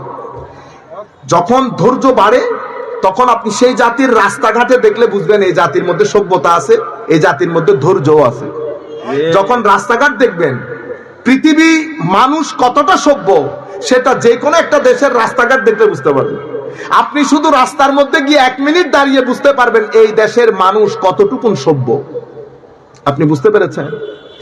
আমি সিম্পল সচেতনতাগুলো আপনাকে বলছি আর কি। ধরেন আমি রেস্টুরেন্টের ব্যবসা করি, রেস্টুরেন্ট আছে, আমি খাদ্য টাদ্য পরোটা টরোটা বানাই, সেখানে উদাম করে রেখে দিয়েছে, সেখানে কিন্তু ময়লা পড়তেছে, পড়তেছে না? ময়লা যে পড়তেছে সেটা আমি জানি, সেটা আমি জানি। তো এখন এই পরোটাগুলো আরেকজন খাইলে তার পেটে অসুখ হয়। এই যে বাংলাদেশের, আপনি বলেন না গড়াই কমে গেছে, গড়াই কমে গেছে, তো গড়াই কমবে না? গড়াই কমার পিছনে আমারও হাত আছে, আপনারও হাত আছে। আপনারা বুঝতে পেরেছেন? যাই হোক, এগুলা হচ্ছে নফসের তাড়না। আপনি যখন দেখবেন চোখ, হায় হায়, কেন যেন চোখের মধ্যে হায়া চলে এসেছে, এখন আর এগুলা ভালো লাগছে না। কানের মধ্যে কেন যেন কেউ গালিগালাজ গীবত করলে কেমন যেন ঘুটঘুটে একটু খারাপ লাগে, তখন আপনি বুঝবেন আপনি রুহের গ্রামে চলে এসেছেন। আমার আল্লাহ রাব্বুল আলামিনের ওই নূরের ওই জায়গার মধ্যে আপনি চলে এসেছেন। যখন এখানে আসবেন তখন আপনি আরো যেতে চাইবেন। দেখবেন তিলাওয়াতে কোরআন তখন ভালো লাগছে, নামাজ পড়তে ভালো লাগছে। তখন মানুষের সাথে খারাপ ব্যবহার করলে ভিতর দুঃখ দুঃখ দুঃখ দুঃখ করে। আমরা কি বলি, বুক ধরে গেছে। কেন বুক ধরে গেল? কারণ আপনি এমন একটা জিনিস করছেন যেটা আপনার মন পছন্দ করে না, সেই কারণে আপনার বুকটা ধরে গেছে।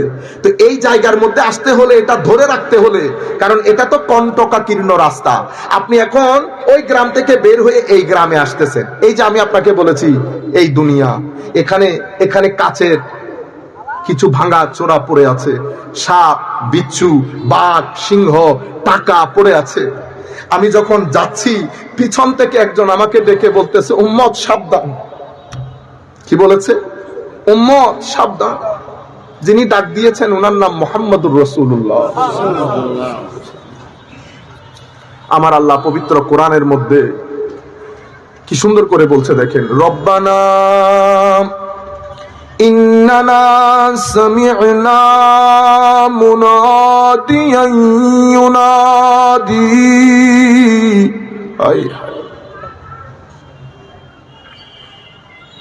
আমার নবী সাল্লাল্লাহু আলাইহি ওয়াসাল্লাম, আমরা রাস্তা কেমনে পার হব, কেমনে পার হব, কেমনে পার হব? হায় হায়, আমার আল্লাহ বলছেন রব্বানা ইন্নানা সামি'না মুনাদিয়ান ইউনাদি। এক মুনাদি আমার আল্লাহ পাঠিয়েছেন, আমার নবী ডাক দিয়েছেন, উম্মত আছি, ভয় পাওয়ার কিছু নাই। হায় হায়, এভাবে এভাবে যেতে হবে। ইয়া রাসূলুল্লাহ, এখানে তো কেউ নাই। আমার গোলাম আছে, আমার গোলাম আছে, থাকবে, নিঃসংকোচিতে চলে যাও। আমি তো বোতলের তো কাচের বোতল পরা ভাঙা, আমরা কি করি, আস্তে আস্তে পা রাখি, ঠিক না? এক পা দেই তো এক পা পিছায়, এটাকে তাকওয়া বলে। কি বলে? তাকওয়া। তাকওয়া মানে ভয় ভীতি সহকারে দুনিয়া থেকে বেঁচে থাকা। এই যে আমার ভিতরে ভীতির সংসার হয়েছে, কেন? কারণ কাচের বোতলে পা পড়লে পা কেটে যাবে, আবার বোতলে আওয়াজ করলে বাঘ উঠে যাবে, বাঘ উঠে গেলে সিংহ উঠে যাবে, বাঘ সিংহ একসাথে উঠে গেলে আমার জীবনও যাবে, মাল দৌলত থেকে বঞ্চিত হব। এক আজীব ভীতি। যখন একটু সামনের দিকে যাই কনফিডেন্স চলে আসে পিছন থেকে আল্লাহর ওলির সোহবত লাআকুদান্না লাহুম সিরাতাকাল মুস্তাকিম। শয়তান তখন সাথে সাথে আমার আগে পিছে ডানে বামে আমাকে ওয়াসওয়াসা দিতে শুরু করে। সুম্মা লাআতিয়ান্নাহুম মিন বাইনি আইদিহিম ওয়া মিন খালফিহিম ওয়া আন আইমানিহিম ওয়া আন শামাইলিহিম ওয়া লা তাজিদু আকসারাহুম শাকিরিন। সামনের দিক থেকে এসে আকীদার উপর আক্রমণ করে, পিছন দিক থেকে এসে দুনিয়া দিয়ে আক্রমণ করে, ডান দিক থেকে আমার ইবাদতের মধ্যে রিয়া ঢেলে আক্রমণ করে, বাম দিক থেকে অশ্লীলতা দেখিয়ে আমাকে আক্রমণ করে। বলেন তো দেখি করে কিনা এখন? সামনের দিকের আক্রমণ কিসের উপর করে? আকীদার উপর। এটা আমার কথা না। সুম্মা লাআতিয়ান্নাহুম মিন বাইনি আইদিহিম ওয়া মিন খালফিহিম ওয়া আন আইমানিহিম ওয়া আন শামাইলিহিম। এই আয়াতের তাফসীরে সমস্ত উলামায়ে কেরাম এগুলাই লিখেছেন যে শয়তান যে আক্রমণ করে, শয়তান আসে আক্রমণ করার জন্য না। মাওলা, শয়তান তো আগুনের, আমি তো মাটি। আগুন মাটিকে ওয়াসওয়াসা কেমনে দিবে? তো সেই জন্য সে মানুষই ব্যবহার করে। কুল আউযু বিরাব্বিন নাস মালিকিন নাস ইলাহিন নাস মিন শাররিল ওয়াসওয়াসিল খান্নাস আল্লাযী ইউওয়াসওয়িসু ফি সুদুরিন নাস মিনাল পরে ওয়ান নাস। তাহলে ওয়াসওয়াসা ডালতেছে কে? মানুষ। আকীদার উপর যিনি আক্রমণ করবেন, আকীদার উপর তো মানুষই তো করছে আক্রমণ। তো আকীদার উপর কি বাংলার প্রফেসর আক্রমণ করে? ইংরেজির? তাহলে আকীদার উপর যিনি আক্রমণ করবেন উনি অবশ্যই আকীদা বিশেষজ্ঞ হবেন। তো আমাদের দেশে আকীদা বিশেষজ্ঞ কি বাংলার প্রফেসর না হুজুর? এখন আমার নবীর হাদিস দেখেন, মুসলিম শরীফের রিওয়ায়াত, ঠিক আছে? এগুলো সবাই জানে, এই হাদিসগুলা যেগুলো যারা মাদ্রাসার বারান্দা দিয়েও হাঁটে তারাও জানে। আমার নবী বলছেন সাতাকুনু দুআত আলা আবওয়াবে জাহান্নাম ইলা আবওয়াবে জাহান্নাম। এখানে মানুষ আকীদার উপর হামলা করে, সামনের দিকের আক্রমণ। তো আমার নবী বলছেন কিছুদিন পরে দায়ী বের হবে। দায়ী মানে বক্তা, আলেম, আল্লাহর রাস্তায় যারা আল্লাহর দ্বীনের কাজ করে। বুঝতে পেরেছেন না? এখন তো সব দায়ী। দর্শন পড়েও দায়ী, দর্শন পড়েও পড়েছে ফিলোসফি, এখন কি হয়ে গেছে? দায়ী। বুঝতে পেরেছেন? আমার নবী বলছে দায়ী, কিন্তু দাওয়াত কোন জায়গায় দিচ্ছে? ইলা আবওয়াবে জাহান্নাম, জাহান্নামের দরজার দিকে। হুজুর, আপনি কি দায়ী কি জাহান্নামে দাঁড়িয়ে কথা বলে? না, দায়ী তো মাহফিলে বসে কথা বলতেছে। আকীদা আপনাকে তো মাহফিলে শিখাচ্ছে, মাদ্রাসায় শিখাচ্ছে, টিভিতে শিখাচ্ছে। আপনারা কথা বুঝতে পারতেছেন? কিন্তু আমার নবী বলছেন ইলা আবওয়াবে জাহান্নাম। হায় হায়। তখন হযরতে হুযায়ফা ইবনুল ইয়ামান বলছি, ইয়া রাসূলুল্লাহ, এটা তো বড় ভয়ঙ্কর কথা না? ইয়া রাসূলুল্লাহ, তাহলে আপনি আমাকে দয়া করে একটু গাইড করেন, আমি কেমনে বুঝবো? আমার নবী বলতেছে, ইয়া রাসূলুল্লাহ, কিছু বৈশিষ্ট্য বর্ণনা করেন, কেমনে চিনবো? আমার নবী সাল্লাল্লাহু আলাইহি ওয়াসাল্লাম বলতেছেন বৈশিষ্ট্য আর করব, ইয়াতাকাল্লামুনা বিআলসিনাতিনা, কথা তো আমাদের মতো করেই বলে কোরআন হাদিস থেকে। মিন জিলদাতিনা, দেখতেও আমাদের মতো। আজীব বিষয় না? তো ইয়া রাসূলুল্লাহ, তাহলে আমি কেমনে বুঝবো? আমার নবী আমার প্রতি আপনার গাইডলাইন কি? আমার নবী সাল্লাল্লাহু আলাইহি ওয়াসাল্লাম ইরশাদ করেছেন, যারা তাদের ডাকে সাড়া দেবে, তাদের সংগঠনে জয়েন করবে, তাদের হাতে হ্যাঁ বলবে, তাদের নাতে না বলবে, তাদের ঠিকে ঠিক বলবে, ফামান আজাবাহুম কাযাফুহু ফিহা, তারা জাহান্নামে নিক্ষিপ্ত হবে। নাউজুবিল্লাহ বলে। তা আমার নবী সাল্লাল্লাহু আলাইহি ওয়াসাল্লামের কাছে যখন হযরত হুযায়ফা গাইডলাইন চেয়েছেন, আমার নবী সাল্লাল্লাহু আলাইহি ওয়াসাল্লাম একটা ইউনিভার্সাল স্টেটমেন্ট বলেছেন। সেটা কি? আমার নবী বলেছেন ফালজাম জামাআতাল মুসলিমিন ওয়া ইমামাহুম, অর্থাৎ মুসলমানের সংখ্যাগরিষ্ঠ লোক অথবা মুসলিম উলামায়ে কেরামের সংখ্যাগরিষ্ঠ যেখানে থাকবে তাদের সাথে থাকবে, তাদের থেকে বিচ্ছিন্ন হবে না। যদি তাদের থেকে বিচ্ছিন্ন হও, ফামান সাজ্জা ইলান নার, তারা জাহান্নামে নিক্ষিপ্ত হবে। হুযায়ফা বলতেছেন, ইয়া রাসূলুল্লাহ, যদি বুঝে না আসে? তখন আমার নবী বলেছেন ফাতাজিল তিলকাল ফারাক কুল্লাহা, সব মানুষ থেকে আলাদা হয়ে যেভাবে তুমি দিনদারি করতেছো, ঘরে থাকো, গুনার জন্য কান্নাকাটি করো, যদি শিকড় খেয়েও জীবন ধারণ করতে হয় গাছে, এভাবে জীবন ধারণ করো, সবার থেকে নিজেকে গুটিয়ে নাও। আমার নবী আর কি করে বলবে? বুঝতে পেরেছেন? এরপরে আমার নবী সাল্লাল্লাহু আলাইহি ওয়াসাল্লাম আরো বর্ণনা দিয়েছেন এই দল এটার এই বিষয়ে। আমার নবী কি বলেছেন অন্য হাদিসের মধ্যে, এগুলো বুখারী মুসলিম শরীফের রিওয়ায়াত। যে কেউ, আপনারা গুগলের মধ্যে দুনিয়ার জিনিস দেখেন না, তো গুগলের মধ্যে যদি লিখে দেন চ্যাপ্টার অফ খারিজাইট ইন বুখারী অথবা কিতাবুল খাওয়ারিজ, খারিজিদের অধ্যায় বুখারী শরীফে, সমস্ত কিতাবের মধ্যে এনেছেন কি হযরত আলী রাদিয়াল্লাহু তাআলা আনহু থেকে বর্ণিত এই এনাদের কথা, ঘুরে ফিরে এনাদের কথা। আমার নবী সাল্লাল্লাহু আলাইহি ওয়াসাল্লাম ইরশাদ করছেন, অনতি বিলম্বে কিয়ামতের আগে আগে কিছু মানুষ বের হবে, কম বয়সের হবে, ব্রেইন ওয়াশ হবে, দিন থেকে, কথা আমাদের মতো করে বলবে, দিন থেকে এভাবে দূরে সরে যাবে যেভাবে ধনুক থেকে, তীর থেকে ধনুক ছুড়ে দিলে যেভাবে দূরে চলে যায় ওভাবে দিন থেকে চলে যাবে। আপনারা বুঝতে পেরেছেন? তো এরা এই মানুষগুলোর বৈশিষ্ট্য বর্ণনা দিচ্ছেন, তাদের মাইন্ডসেটের বর্ণনা দিচ্ছেন। তারা নামাজ রোজা কোরআনের তিলাওয়াতের প্রতি অসম্ভব মুতাশাদ্দিদ হবে, এক্সট্রিমিস্ট হবে। সাহাবায়ে কেরামকে বলছে তোমাদের নামাজ দোয়ার চেয়ে তাদের নামাজ দোয়া বেশি হবে। তিলাওয়াতে কোরআনের জন্য মুখ ভারী থাকবে, মুখ ভিজা থাকবে। রোজা বলো, নামাজ বলো, তিলাওয়াতে কোরআন বলো, তোমাদের চেয়ে বেশি হবে, অর্থাৎ এক্সট্রিমিস্ট হবে এই জায়গাগুলোর মধ্যে। বুঝতে পেরেছেন? এরপর আমার নবী বলছেন মুখের কথা অনেক মিষ্টি হবে আর অন্তর নেকড়ে বাঘের চেয়ে ভয়ঙ্কর হবে। বাইরের কাফেরকে ছেড়ে দেবে, আমার উম্মতকে ধরে ধরে হত্যা করবে। বুঝতে পেরেছেন? এইভাবে আমার নবী প্রায় 36 থেকে 37টা বৈশিষ্ট্য বর্ণনা দিয়েছেন। এবং আমার নবী এও বলেছেন আসমান আর জমিনের মধ্যে সবচেয়ে খারাপ জিনিস এরা। সুম্মা রাদাদনাহু আসফালা সাফিলিন। আমার নবী মাইন্ডসেটটা বর্ণনা দিয়েছেন, কিন্তু আমার নবী গাইডলাইন কি দিয়েছেন? উম্মতের সংখ্যাগরিষ্ঠ অথবা মুসলিম উলামায়ে কেরামের যে সংখ্যাগরিষ্ঠ বডি, মেজরিটি বডি, বুঝতে পেরেছেন? গত 1300 বছরে মুসলিম উলামায়ে কেরাম এবং সাধারণ মানুষের মেজরিটি বডি আকায়েদি আইডেন্টিটি আহলুস সুন্নাত ওয়াল জামাত, এই নামটাকে পর্যন্ত কালার করে ফেলেছি সাধারণ ছেলেপুলেদের সামনে। 1-2 বছর না তো, গত 1300 বছরে উম্মতে মুহাদ্দিস বলেন, মুফতি বলেন, মুফাসসির বলেন, পৃথিবীর যেই প্রান্তে যাবেন যান, উম্মতের সংখ্যা গরিষ্ঠ মেইন স্ট্রিমের আকায়েদি আইডেন্টিটি আহলুস সুন্নাত ওয়াল জামাত। আমি কি মুসলমান না? অবশ্যই আমি মুসলমান, আমার নাম মুসলমান, কিন্তু একটা অবস্থার পরিপ্রেক্ষিতে উম্মতে মুসলিমাকে বাঁচানোর জন্য কুল কায়নাতের উলামায়ে কেরাম এই নামটার উপর ঐক্যমত্য পোষণ করেছে। আর আমার নবীর হাদিস, আমার নবী বলছেন ইন্নাল্লাহ, নিশ্চয়ই আল্লাহ আমার উম্মতকে কখনো কোনো পথভ্রষ্টতার উপর ঐক্যমত্য করাবে না। কেন?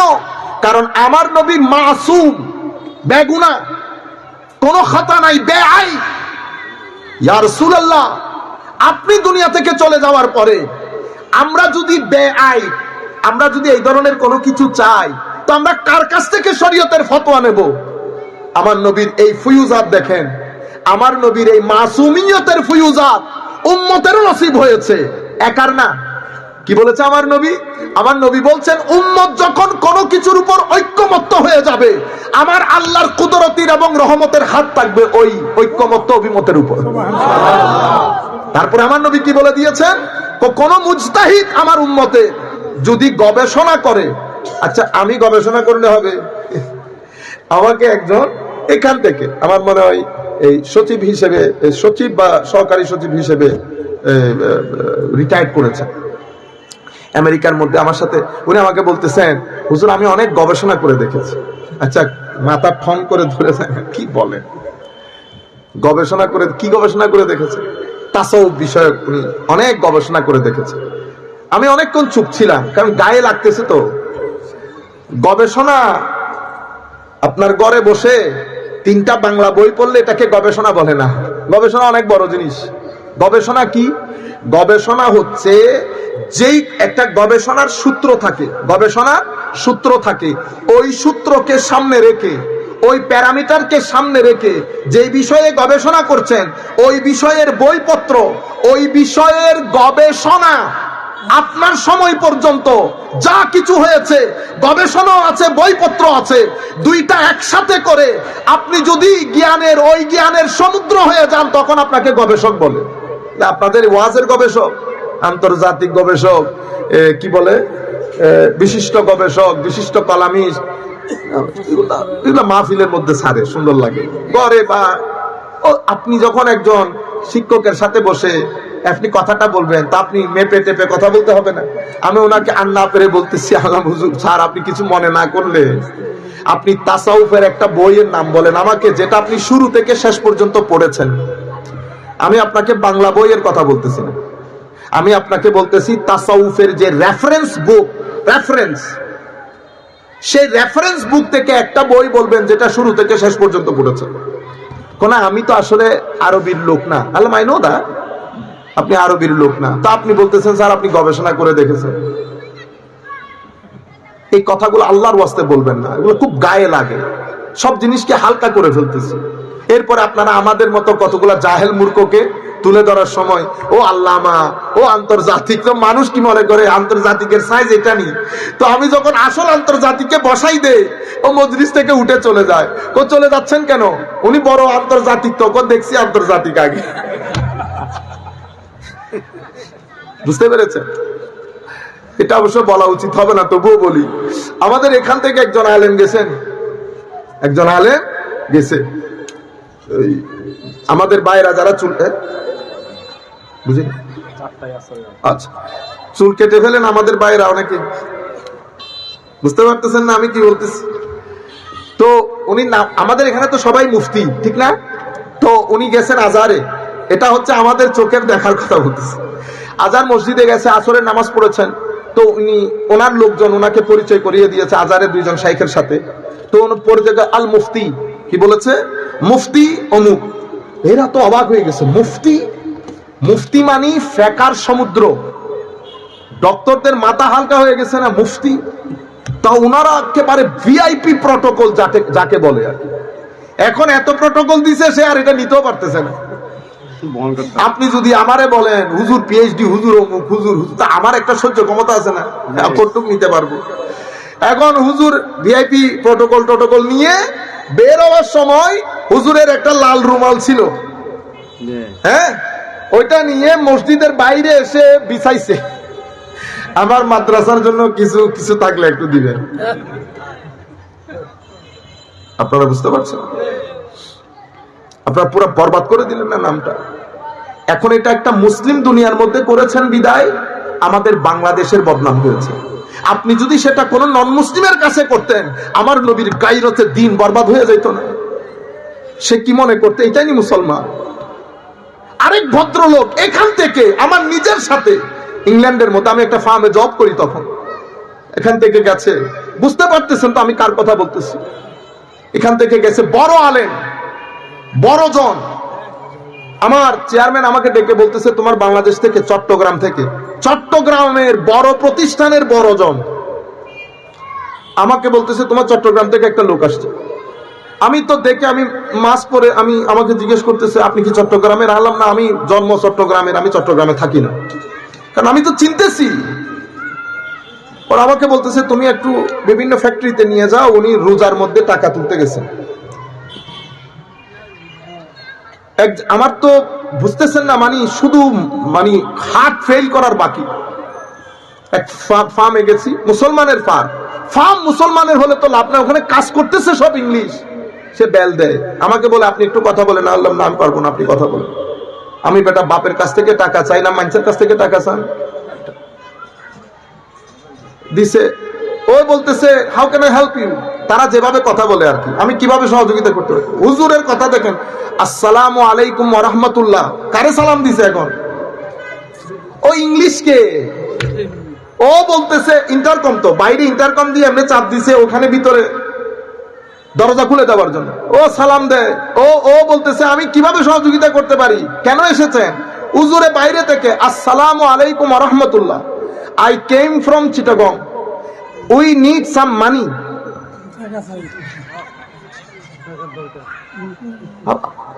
গায়রতে দিনার থাকলো, এটা গায়রতে দিনার থাকলো। আপনি আপনার ছেলেগুলাকে যখন বিকেল 5টায় হাড়ি একটা দিয়ে মানুষের ঘরে ঘরে পাঠাইছেন ভাতের জন্য, এই ছেলেগুলা দিয়ে আপনি দিনের খেদমত করবেন? যাকে মূলের মধ্যে আপনি তার গায়রত নষ্ট করে দিয়েছেন, এমন ব্যক্তি দিয়ে আপনি দিনের খেদমত করাবেন? সেই কারণে বড় দেখলে ভয় পেয়ে যায়, আমরা বড় দেখলে ভয় পেয়ে যায়, পার্সোনালিটি খতম করে দিয়েছে। আল্লামা ইকবাল বলছে, গলা তো গোট দিয়া আহলে মাদ্রাসা নে তেরা, কাহা সে আয়ে সাদা লা ইলাহা ইল্লাল্লাহ। লা ইলাহা ইল্লাল্লাহর স্লোগানে যখন কুল কায়নাত প্রকম্পিত হচ্ছে, কিছুই করতে হয় নাই, শুধু বলা হয়েছে আসতেছে আসতেছে, ময়দান সাফ হয়ে গেছে, এক জবান এক কথা, লা ইলাহা ইল্লাল্লাহ। আজকে কই সে লা ইলাহা ইল্লাল্লাহ? আল্লামা ইকবাল বলছে, গলা তো গোট দিয়া আহলে মাদ্রাসা নে তেরা। মাদ্রাসার মধ্যে পড়ে সদকা, ফিতরা, যাকাত, ঘরে ঘরে গিয়ে ভাত তোলা, চাল তোলা, রাস্তার মধ্যে ছেলে কতগুলাকে দিয়ে দেয় মাদ্রাসার চাঁদা তোলার জন্য। যারা নিয়ে নিয়ে খাবে, তাকে দিয়ে আর যাই হোক দ্বীনের খেদমত হবে না, তাকে দিয়ে উগ্রবাদিতা হবে, তাকে দিয়ে ভাঙচুর হবে। তাকে যদি আপনি 5 টাকা দেন, সে আপনার সিনার উপর উঠে আপনাকে ছুরি চালিয়ে দেবে, ছুরি চালিয়ে দেবে। হয় নাই সেটা? নুরুল ইসলাম ফারুকী রহমতুল্লাহ আলাইকে হয় নাই? কে করেছে? পৃথিবী জানে কে করেছে, কারা জবাই করে। এটা তো ইয়েজিদি সংস্কৃতি। কি সংস্কৃতি? ইয়েজিদি সংস্কৃতি। যারা ইয়েজিদের দিকে সফট কর্নার রাখবে, তারা ওই জবাইকৃত সংস্কৃতির part and parcel, part and parcel. জিহাদের মতো আজিম জিনিসকে বরবাদ করে রেখে দিয়েছে।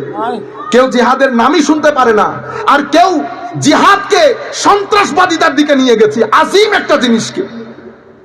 যে জিহাদের মধ্যে আমার নবী যখন বদরের প্রান্তরে যাচ্ছে, সাহাবায়ে কেরামকে বলছেন, খবরদার, কোন বৃদ্ধ হত্যা হবে না, কোন মহিলা হত্যা হবে না, কোন নন কমব্যাটেন্ট, যারা যুদ্ধে আসে নাই, সাধারণ জনগণ যার যার কাজে আছে, তাদেরকে হত্যা করা যাবে না, কোন শস্য ক্ষেত্র জ্বালিয়ে দেওয়া যাবে না, কোন রেসিডেন্সিয়াল এরিয়া জ্বালিয়ে দেওয়া যাবে না, কোন ধর্মের ধর্মযাজককে মারা যাবে না, কোন ধর্মের প্রতিষ্ঠান উপাসনালয় জ্বালিয়ে দেওয়া যাবে না।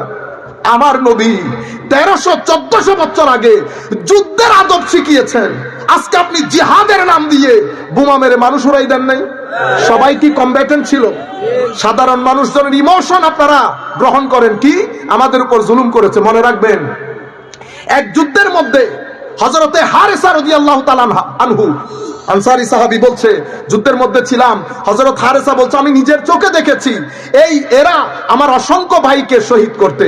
তারপরের দিন সকালবেলা আমি এবং এক আনসারী সাহাবী, ওই ব্যক্তি, তাদের মধ্যে থেকে একজনকে দেখলাম। দেখার পরে ওই ব্যক্তি সাথে সাথে কলমা পড়ে ফেলেছে। কলমা পড়ার পরে আমি পিছনে চলে গেলাম। কলমা পড়ে যে ফেলেছে, তার সাথে আমার কোনো যুদ্ধ নাই।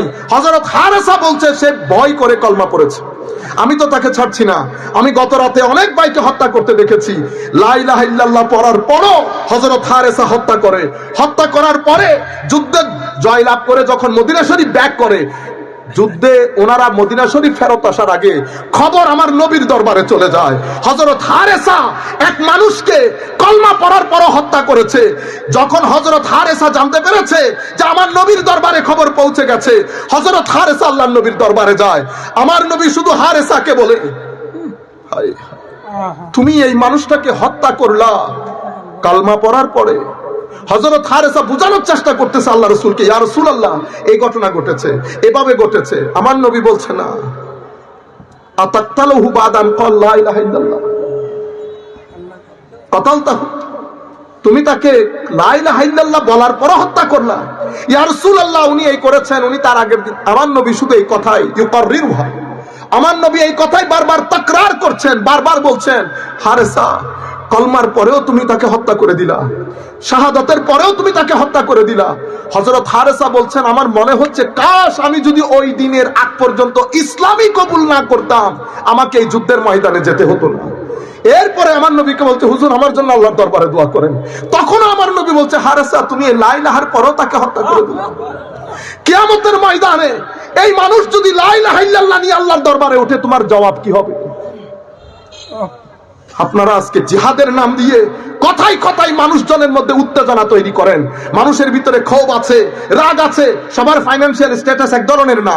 কেউ টাকা নাই, পয়সা নাই, ঘরের মধ্যে ঝগড়া ফাসাদ, এক এক সমস্যায় এক এক মানুষ জর্জরিত।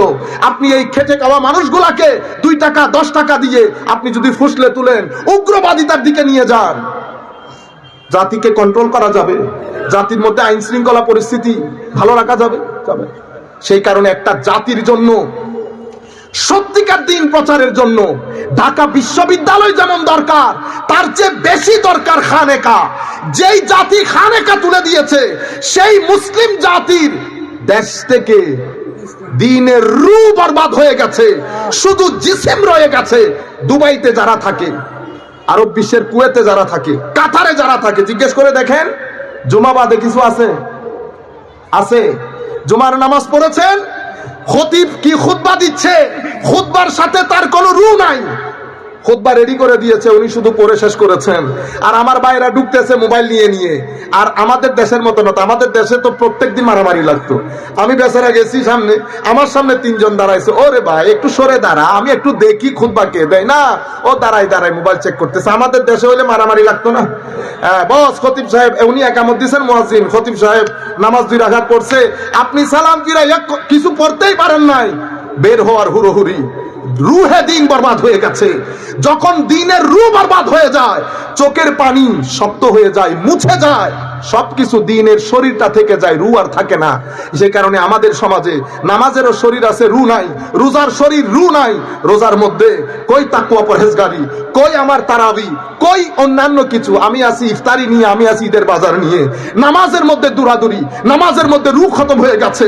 কই রুকুর যোগ, कोई सिजदार जो। अल्लामा इकबाल बोलছে, ऐसे इमाम से गुजर, ऐसे नमाज से गुजर, तेरे नमाज है बेअसर, तेरे इमाम है बेनजर। ना তোর ইমামের নজর আছে, তা তোর নামাজের আসর আছে। কো ऐसे नमाज से गुजर, ऐसे इमाम से गुजर। এমন নামাজ পড়িস না যে নামাজ তোকে আল্লাহ থেকে দূরে সরিয়ে দেবে। আপনারা বুঝতে পেরেছেন? সময় 4টা বেজে গেছে।